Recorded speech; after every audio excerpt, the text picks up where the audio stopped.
Di penghujung September, tepatnya pada tanggal 27 September, tentara Azerbaijan dan Armenia dilaporkan saling jual beli tembakan di wilayah Nagorno-Karabakh. Beberapa saat kemudian, situasi dengan cepat berubah menjadi semakin panas. Baik Armenia maupun Azerbaijan saling menuding satu sama lain sebagai pihak yang memulai konflik. Pangkalnya, krisis semakin berlarut-larut dan kontak senjata berubah menjadi pertempuran terbuka antara kedua negara di wilayah tersebut. Konflik tersebut akhirnya berubah menjadi pertempuran terbaru antara Azerbaijan dan Armenia di Nagorno-Karabakh. Armenia lantas mengumumkan darurat perang, begitu pula dengan otoritas separatis di Nagorno-Karabakh. Azerbaijan juga tak mau kalah dan langsung mengumumkan darurat perang. Permasalahan: Azerbaijan dan Armenia telah lama berselisih mengenai Nagorno-Karabakh. Kedua negara tersebut dulunya adalah bagian dari Uni Soviet dan Nagorno-Karabakh diakui sebagai bagian dari wilayah Azerbaijan. Ketika Uni Soviet runtuh pada tahun 1991, wilayah Nagorno-Karabakh yang mayoritas beretnik Armenia ingin melepaskan diri dari Azerbaijan sehingga pertempuran bersenjata pun pecah sebagaimana dilansir dari Britannica. Armenia mendukung gerakan tersebut sehingga terlibat konflik dengan Azerbaijan. Perang antara kedua negara itu tak terhindarkan hingga menelan korban tewas sekitar 30.000 jiwa. Pada tahun 1993, Armenia berhasil menguasai Nagorno-Karabakh dan menduduki 20% wilayah Azerbaijan di sekitarnya. Nagorno-Karabakh dikendalikan oleh etnik separatis Armenia yang didukung oleh pemerintah Armenia. Kemudian pada tahun 1994, Armenia dan Azerbaijan akhirnya mau menandatangani gencatan senjata yang ditengahi oleh Organisasi untuk Keamanan dan Kerjasama di Eropa (OSCE Minsk Group). OSCE Minsk Group merupakan komite yang dibentuk pada tahun 1994 untuk menangani perselisihan dan diketuai bersama oleh Amerika Serikat, Rusia, dan Prancis. Namun, setelah itu gencatan senjata tak terlalu berjalan mulus. Ketegangan antara Armenia dan Azerbaijan di Nagorno-Karabakh masih terus berlangsung. Hubungan yang panas antara kedua negara tersebut termanifestasi dalam sejumlah bentrokan tentara setelah tahun 1994. Tercatat, ada beberapa kali dilaporkan bentrokan kecil setelah tahun 2000-an. Terbaru, Azerbaijan dan Armenia bertempur dalam skala besar pada tahun 2020 yang dimulai pada tanggal 27 September. Campur tangan asing. Pertempuran tersebut dikhawatirkan menyeret kekuatan utama di regional tersebut. Turki dan Rusia ikut campur dalam peperangan. Rusia secara umum dipandang sebagai sekutu Armenia, sedangkan Turki dipandang sebagai sekutu Azerbaijan sebagaimana dilansir dari AFP.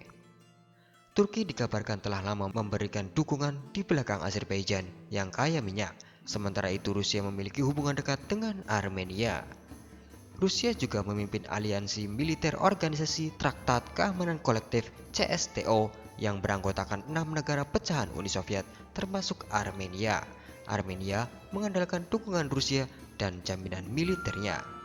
Di sisi lain, pemimpin negara di seluruh dunia menyerukan agar Armenia dan Azerbaijan duduk bersama untuk menyelesaikan konflik daripada menggunakan kekuatan militernya.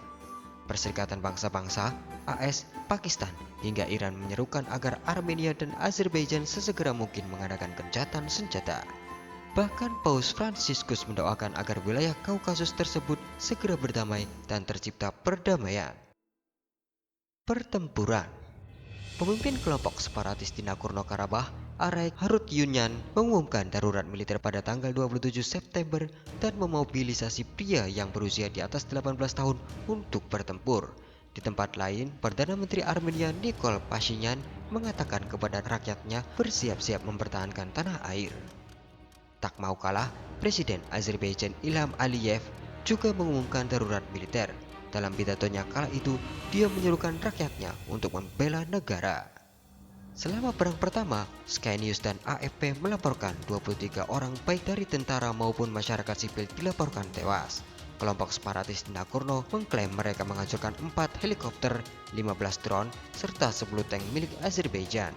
Pada hari kedua perang, tepatnya 28 September, Deutsche Welle mengabarkan korban tewas secara keseluruhan mencapai 95 orang dengan 11 warga sipil yang tewas. Armenia dan Azerbaijan saling menuding bahwa pihak lawan mengerahkan artileri berat pada hari-hari awal pertempuran. Bahkan Armenia sempat menuding Turki campur tangan dalam konflik tersebut. Diwartakan BBC, Armenia menuding Sukhoi Su-25 miliknya dijatuhkan oleh F-16 milik Turki di wilayah udara Armenia. Selama peperangan berlangsung, Turki menjadi negara yang secara terang-terangan mendukung Azerbaijan.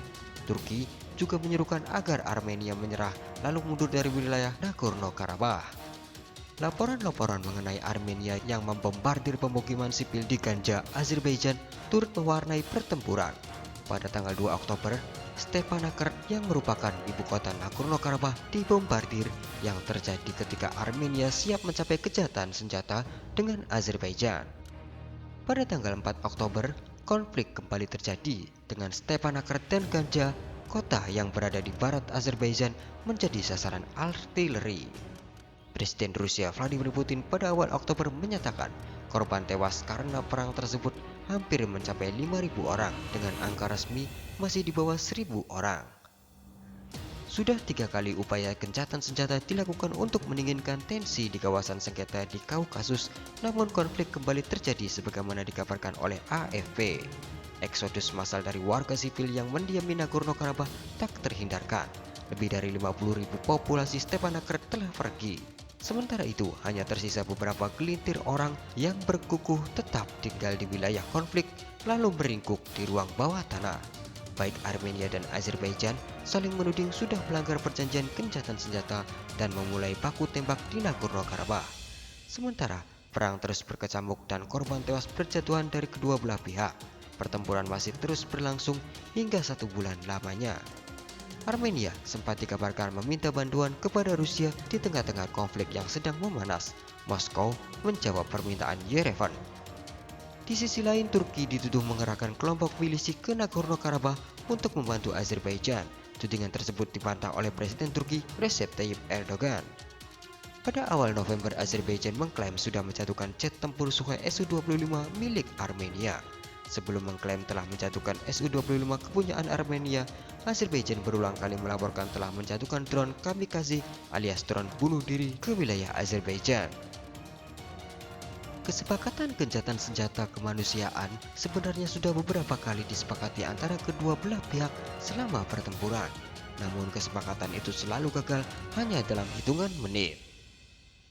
Persenjataan yang digunakan. Lembaga think tank yang berbasis di AS, Center for Strategic and International Studies, melaporkan bahwa pertempuran di Nagorno-Karabakh tersebut menggunakan persenjataan yang sangat beragam. Kedua belah pihak dilaporkan menggunakan rudal lintas generasi, mulai dari generasi yang lama hingga generasi terbaru. Armenia mengerahkan rudal lawas seperti Scud dan Tochka era Uni Soviet hingga rudal terbaru macam rudal Iskander dari Rusia. Di sisi lain, Azerbaijan memiliki rudal Long Range Attack LORA buatan Israel dan roket berpandu Extended Range Artillery Extra. Drone buatan Rusia, Turki, Israel maupun buatan lokal Armenia dan Azerbaijan sendiri turut berseliweran untuk melakukan aksi pengintaian dan misi pendukung artileri. Tank kayak bikinan Uni Soviet yakni tank T-72 dilaporkan turut diterjunkan Armenia dalam palagan pertempuran di Nagorno-Karabakh. Yang cukup menarik adalah CSIS menambahkan jika Azerbaijan memiliki cukup banyak pesawat nirawak bunuh diri alias UAV kamikaze. UAV jenis ini dilaporkan cukup ampuh melumpuhkan tank T-72 dan sistem pertahanan S-300 bikinan Rusia. Pada Juni, Azerbaijan dilaporkan membeli sejumlah UAV kamikaze Bayraktar TB2 dari Turki. Selain itu, Azerbaijan turut membeli UAV kamikaze dari Israel seperti Harop, Orbiter, dan Sky Striker. Hari-hari terakhir pertempuran. Hingga pada 8 November, AFP melaporkan bahwa Aliyev mengklaim tentara Azerbaijan telah merebut sebuah kota terpenting di Nagorno-Karabakh, Shusha. Keesokan harinya, pada 9 November, Pashinyan secara mengejutkan mengumumkan bahwa dia akan menandatangani gencatan senjata dengan Azerbaijan dan Rusia di Nagorno-Karabakh. Pashinyan mengatakan bahwa kesepakatan gencatan senjata tersebut merupakan keputusan yang sangat menyakitkan baginya. Akhirnya, pada 11 November, Armenia dan Azerbaijan pada hari Selasa resmi menandatangani kesepakatan damai yang ditengahi Rusia untuk mengakhiri pertempuran sengit selama sekitar 44 hari lamanya. Kedua belah pihak akan mempertahankan posisi di wilayah yang mereka pegang saat ini. Keuntungan signifikan bagi Azerbaijan setelah merebut kembali sekitar 15 hingga 20% wilayah yang hilang, termasuk kota utama Shusha. Sementara itu, rakyat Azerbaijan merayakan kesepakatan tersebut dengan turun ke jalan-jalan di ibu kota Azerbaijan, Baku. Mereka bergembira karena Aliyev menggambarkan kesepakatan tersebut sebagai kemenangan Azerbaijan dan kekalahan Armenia. Di sisi lain, rakyat Armenia marah dengan keputusan gencatan tersebut. Ratusan orang menggelar aksi unjuk rasa menolak gencatan senjata di Yerevan. Kesepakatan gencatan senjata. Melalui kesepakatan tersebut, kedua belah pihak akan mempertahankan posisi di wilayah yang mereka pegang saat ini.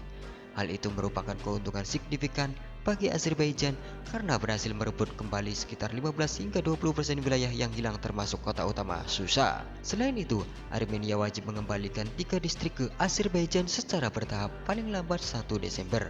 Armenia akan mengembalikan distrik Aghdam pada 20 November, distrik Kalbajar pada 15 November, dan distrik Lasin pada 1 Desember. Para pelarian dan pengungsi akan kembali ke wilayah dan distrik yang berdekatan yang sebelumnya berada di bawah kendali Armenia. Kedua belah pihak juga akan bertukar tawanan perang dan orang yang ditahan lainnya, serta jenazah. Untuk menjaga perdamaian di Nagorno-Karabakh, Rusia akan menerjunkan pasukan penjaga perdamaian alias peacekeeper sekitar 2.000-an personil di wilayah itu. Pasukan tersebut akan dilengkapi dengan 90 pengangkut personil lapis baja, 380 unit mobil, serta peralatan khusus akan dikerahkan ke wilayah Nagorno-Karabakh.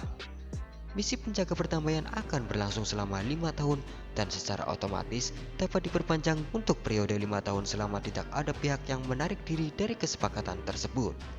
Armenia akan menjamin transportasi melalui Nagorno-Karabakh dari Azerbaijan ke eksklave Republik Otonomi Nakhchivan yang berbatasan dengan Turki, dan pembangunan komunikasi transportasi akan disediakan. Kendati demikian, perjanjian tersebut tidak menyebutkan status masa depan dari wilayah penduduk Armenia di Nagorno-Karabakh atau format negosiasi masa depan untuk menyelesaikan konflik. Korban jiwa. Azerbaijan mengumumkan hampir 2.800 tentaranya tewas selama konflik Nagorno-Karabakh. Pengumuman korban tewas itu disampaikan oleh Kementerian Pertahanan Azerbaijan pada 3 Desember. Ini adalah kali pertama Azerbaijan merinci kerugian militer yang dialaminya dalam perang berlangsung selama 6 pekan tersebut. 2.783 prajurit angkatan bersenjata Azerbaijan tewas dalam perang membela negara. Sebelumnya, Armenia juga mengumumkan bahwa 2.317 tentaranya tewas dalam perang di Nagorno-Karabakh. Pertempuran di wilayah itu juga merenggut sedikitnya 93 warga sipil Azerbaijan dan 50 penduduk sipil Armenia. Sementara itu, sekitar 90.000 orang atau 60% dari populasi wilayah sengketa tersebut harus mengungsi.